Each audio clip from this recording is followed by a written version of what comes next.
재난지원금 효과 제외했더니 작년 빈곤 가구 소득 17%. 재난지원금 효과를 걷어내면 지난해 코로나19 확산 이후 저소득 가구의 소득은 1년 전 같은 기간보다 17.1% 감소한 것으로 나타났다. 특히 일을 할 수 있는 30에서 54살 저소득층 소득 감소의 주된 원인은 실직이었다.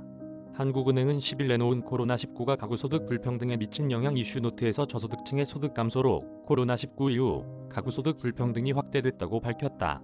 한은은 지난해 2에서 4분기 가구 소득을 분석했는데 순수한 코로나19 영향을 살펴보기 위해 재난지원금 같은 정부의 사회수혜금과 가구 간 생활비 이전은 제외했다.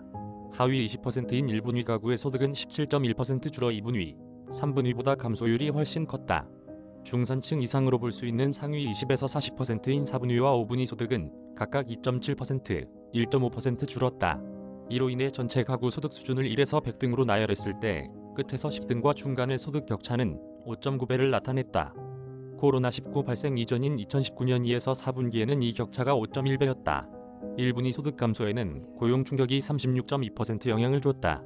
핵심 노동 연령층으로 쪼개보면 고용 충격의 영향이 절반 수준까지 상승한다. 일자리를 잃은 저소득층이 그만큼 많았다는 이야기다.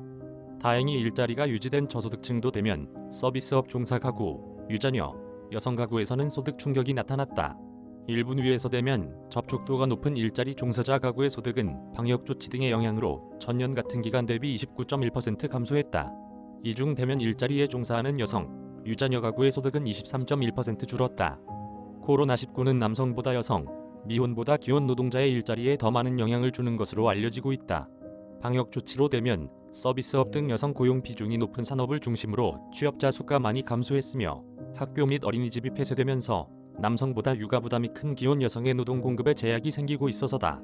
한은은 자영업의 경우 폐업까지 소요되는 시간을 감안하면 추가적인 고용 조정이 현실화될 가능성이 있으며 여성과 유자녀 가구는 고용과 소득 충격에 모두 취약한 상황이라며 코로나19로 인한 가구 소득 불평등 확대 현상이 고착화되지 않도록 유의해야 한다고 강조했다. 전슬기 기자 이메일 주소